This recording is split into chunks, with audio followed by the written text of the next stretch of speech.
Hola familia Romelio, ¿cómo están? Mi nombre es Kelly, soy la nutricionista de la Fundación. En el día de hoy quiero compartir con ustedes un tema muy importante para la salud de los niños y de las niñas. Nuestro tema del día son las enfermedades prevalentes de la infancia. Y ustedes dirán, ¿cuáles son esas enfermedades? Pues hoy hablaremos un poco acerca de la enfermedad diarreica aguda y de la enfermedad respiratoria aguda. ¿Cuándo hablamos de enfermedad diarreica aguda? Pues resulta que la enfermedad diarreica aguda es el aumento en las deposiciones de nuestro hijo, es decir, hace más veces de lo que hacía habitualmente y adicional a eso cambia la consistencia de ese popó. En ocasiones es muy líquidas, otras blandas, pero lo que caracteriza básicamente la enfermedad diarreica aguda es el aumento en esas deposiciones y el cambio en la consistencia. ¿Y qué causa la enfermedad diarreica aguda? Pues en muchos casos la causa está determinada por una bacteria, por un virus, por un alimento en mal estado, por intolerancia a algún alimento, por algún medicamento, ¿sí? O por alguna otra manifestación o alteración gastrointestinal que tenga el niño, ¿sí? Entonces, ¿en qué momentos aumenta la prevalencia? Es decir, ¿en quiénes se presentan más casos de enfermedad diarreica aguda? Entonces resulta que es más frecuente entre los niños de 6 meses a 2 años y ya después de los 2 años va bajando la frecuencia en que los niños pueden desarrollar enfermedad diarreica aguda. ¿Por qué? Porque ya ha mejorado el sistema inmunológico y ya los niños han adquirido cierta inmunidad contra algunos o la mayoría de las sustancias patógenas que nos causa la diarrea. Generalmente, la mayoría de todas las diarreas infecciosas se adquieren por transmisión a través de contacto directo. Dentro de la diarrea se encuentran 3 tipos de diarrea. Entonces está la diarrea simple, que es un cuadro de diarrea usual, evoluciona con unos pocos días y se logra controlar con las medidas básicas que incluye una buena alimentación y suero oral. Pasa a unos días. Esa es la simple. Hay otro tipo de diarrea que se conoce como disentería y ese tipo de diarrea corresponde a los casos en que las heces fecales o en el popó de los niños se ven muestras de sangre. Y existe por último un tercer tipo de diarrea que es la persistente y es el cuadro de una forma más aguda empieza la diarrea unos días y se va prolongando por más de 14 días. En ese momento hablamos de una diarrea persistente. Esta condición es la que a nosotros nos interesa evitar a toda medida porque drásticamente esta diarrea influye en el estado nutricional de los niños y niñas. Entonces, cuando un niño dura con una diarrea de más de 15 días, se va a ver afectado su peso y su talla. Por eso es de vital importancia prevenir estas condiciones. Existen unos factores de riesgo para desarrollar enfermedad diarreica aguda, es decir, hay unos factores que predisponen a los niños de desarrollar esta enfermedad. ¿Y cuáles son? No haberle dado lactancia materna cuando estaba bebé, el uso de biberones, inadecuada conservación de ciertos alimentos, no lavarse las manos adecuadamente a la hora de preparar los alimentos, no lavarle las manos a los niños antes de consumir alimentos y después de ir al baño, no desechar las heces de manera correcta, por ejemplo en los pañales, no desecharlas de la mejor forma, deficiencias en cuanto a la higiene en la casa, a la higiene del niño, desnutrición es otra de los factores de riesgo para desarrollar enfermedad diarreica aguda, algunos fármacos y las variaciones del clima. Ahora bien, existen también unas medidas preventivas para evitar que a nuestros niños les dé enfermedad diarreica aguda. ¿Y cuáles son? Primero, el lavado de mano frecuente antes de consumir alimentos, después de ir al baño, al momento de preparar los alimentos, utilizar agua potable para preparar los alimentos y para darles de tomar a los niños. Esta agua siempre, si no es del acueducto, debe ser hervida. no bañar a los niños y a las niñas en estanques o en aguas contaminadas, realizar frecuentemente la limpieza y desinfección de los baños y de todas las áreas de la casa, recoger las heces fecales que dejan de pronto las mascotas que tenemos en casa, eso también es una medida de prevención. Picar los alimentos sobre tablas de plástico, nylon o de otro material que no sea de madera. Evitar la contaminación cruzada de nuestros alimentos. ¿Qué es eso? Que con el mismo cuchillo no piquemos la carne cruda y luego piquemos las verduras. Siempre hay que lavar los elementos a la hora de preparar los alimentos. Utilizar alimentos frescos, limpios, bien cocinados y recién preparados. No utilizar alimentos recalentados. Lavar las frutas, las verduras, mantener muy bien almacenados todos los alimentos, lavar y desinfectar el tanque de reserva de agua de las casas por lo menos 2 veces al año, no permitir que los niños jueguen en los baños, consumir leche y derivados lácteos que estén pasteurizados y evitar la automedicación. Es importante tener presente que cuando los niños presentan enfermedad diarreica aguda, se debe suministrar sales de hidratación oral. Esos son los sueritos, ¿sí? Bien sean los que vienen ya líquidos preparados para dar o las papeletas que se preparan con agua hervida en casa. Tengan presente que los niños entre 2 a 5 años en promedio se les debe suministrar entre 100 a 200 mililitros, eso equivale más o menos de media taza a una taza de ese suero oral al día.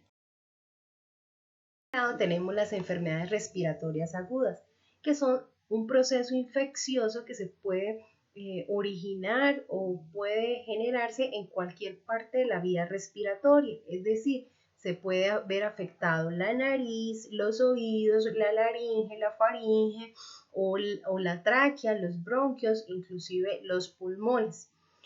Son causadas por virus como el rinovirus, la influenza, la parainfluenza, el adenovirus o también por bacterias como el Staphylococcus aureus, entre otros. Y generalmente los niños menores de 5 años pueden presentar varias infecciones respiratorias durante el año. Eso también depende de factores como el clima y pueden, dependiendo de su gravedad, pueden ser mortales. Por eso es importante darle un adecuado manejo a las enfermedades respiratorias agudas. El mecanismo de transmisión de las enfermedades respiratorias agudas se da por contacto directo. Las infecciones respiratorias se consideran enfermedades respiratorias agudas, entonces el resfriado común, la faringoamigdalitis, la neumonía, la otitis media, la laringotraítis, bronquiolitis y la neumonía. Al igual que la enfermedad diarreica aguda, existen varios factores de riesgo para que los niños desarrollen enfermedad respiratoria aguda. Una de ellas, al igual que en la enfermedad diarreica, es el hecho de no haberle dado lactancia materna. Los niños y niñas menores de 2 meses tienen mayor probabilidad de desarrollar enfermedades respiratorias agudas. La carencia de vitamina A también es un factor de riesgo. El bajo peso al nacer de los niños, que los niños no tengan el esquema de vacunación completo, también es otro factor de riesgo. Los cambios climáticos, la desnutrición, el hacinamiento, si vivimos en casas con múltiples personas, también es una causal o es un factor de riesgo para desarrollar enfermedad respiratoria aguda. La exposición al tabaco, al humo de leña, también al humo del carbón es otro factor de riesgo para la enfermedad respiratoria aguda. El uso inadecuado de antibióticos y la autoformulación y ya cosas de cada niño que son inherentes a cada niño, factores que son propios de él también puede ocasionar enfermedades respiratorias. Ahora bien, miremos cuáles son las medidas preventivas que se debe tener en cuenta para evitar la aparición de enfermedades respiratorias agudas en nuestros niños. Lo primero y el más importante en estos tiempos es el lavado de manos. El lavado de manos también nos previene de enfermedades respiratorias agudas, al igual que de otras muchas enfermedades que nos ayuda a prevenir. eliminación adecuada de las secreciones de la nariz, es decir, mantener limpia la nariz de los niños con suero fisiológico, que tengan el esquema de vacunación completo, también es otra medida preventiva, mantener una adecuada hidratación de los niños, llevar una dieta saludable que incluya alimentos nutritivos y de alto valor nutricional para que nuestros niños tengan un sistema inmunológico acorde para prevenir todas las enfermedades. Adecuada higiene personal y en casa también una adecuada higiene, proteger la nariz y la boca del niño o de la niña cuando se va a exponer a cambios de temperatura, evitar que las niñas o los niños visiten a personas enfermas, cuando el niño tenga gripa, evitar que esté en sitios muy concurridos, limpiar el polvo en casa y barrer aplicando primero agua para evitar que se levante en polvo. Y lo ideal es también limpiar con trapo húmedo, evitar el uso de peluches, cobijas, almohadas o ropa que suelten mota o que suelten plumas, sacudir todos los tendidos de las camas lejos donde no estén los niños, es decir, que esa actividad la hagamos sin la presencia de ellos ahí, cambiarlos frecuentemente, la ropa de cama, mantener o evitar la acumulación de ropa y juguetes que recojan polvos, hacer una adecuada limpieza de los juguetes de los niños. Si por ejemplo afuera de nuestra casa la calle está sin pavimentar o quizás no está en un buen estado, pues mantener las ventanas cerradas y rociar permanentemente agua para poder evitar acumulación de polvo y para poder hacer una adecuada limpieza.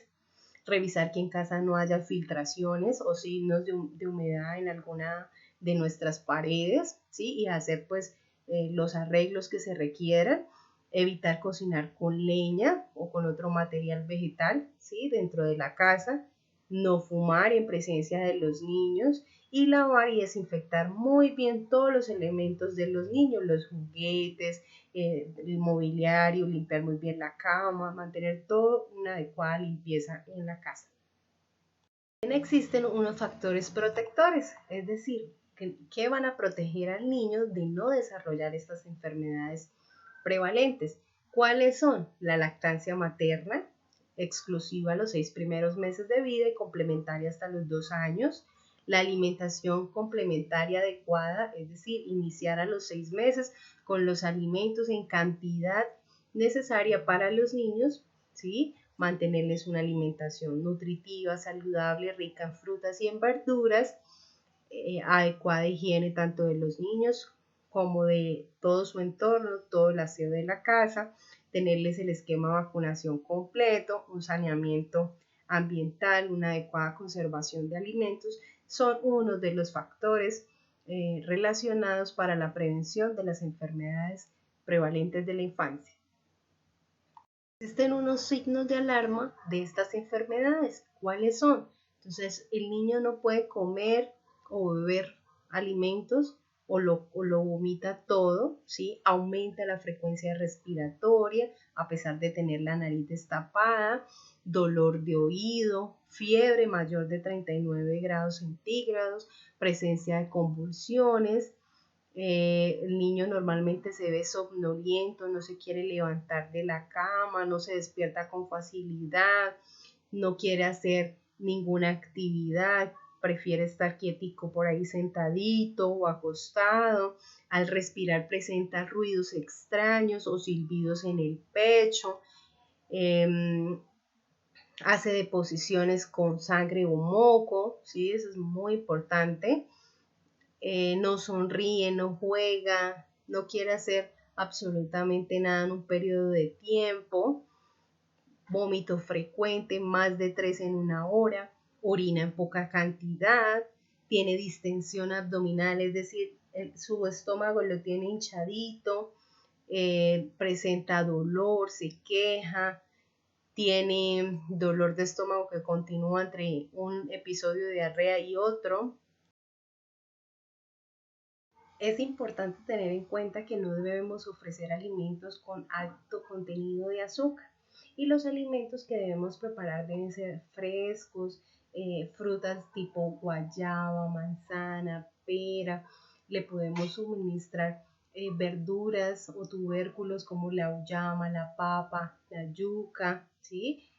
Agua hervida siempre se debe dar, pasta, arroz, pollo, ¿sí? Evitar lo que son los granos, o sea, el frijol, lenteja, la alberja, las comidas grasosas, los fritos muy condimentadas, las comidas, nada de comidas rápidas, pizza, hamburguesas, pinchos, helados, papas fritas, nada de lo que diríamos alimentos chucherías o de tienda, deberíamos evitarlos.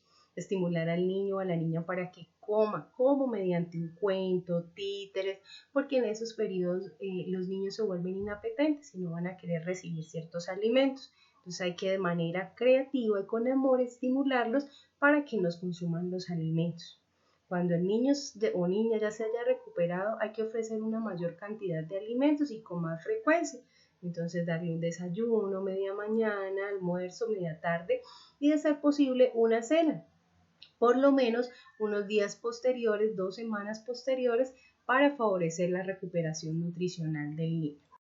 Recuerden además que se deben tener en cuenta cuidados de la piel, porque el niño probablemente debido al aumento en la frecuencia de las deposiciones, cuando utilizan pañal o así no lo utilicen, puede tener irritada parte de la piel de la colita. Por eso es importante que después de cada deposición se le lave muy bien la zona de los genitales con agua y con jabón y secar con una toalla suave, un paño de manera suave y delicada, evitando el uso de los pañitos que no se deberían utilizar, sino un trapito limpio, y lubricar muy bien la piel con abundante crema o vaselina. Cambiar la ropa cuantas veces sea necesario para mantener adecuado al niño en cuanto a la higiene. Y después de cada cambio de pañal o baño de los niños hay que lavarse muy bien las manos y las superficies en donde se hizo el cambio de pañal, si es el caso. Bueno, familia Romelio, esto fue por el día de hoy. Espero que les haya gustado, espero que algo les sirva toda esta información para ponerlo en práctica, sobre todo para cuidar a nuestros niños y niñas en estos tiempos en donde cada vez estamos más cerca gracias a la tecnología. Bueno, familia Romelio, esto fue todo por hoy. Espero que les haya sido de agrado y de utilidad esta información para prevenir las enfermedades de nuestros niños y niñas. Por favor, cuídense mucho y cuiden mucho a nuestros niños y niñas. Hasta la próxima. Chao, chao.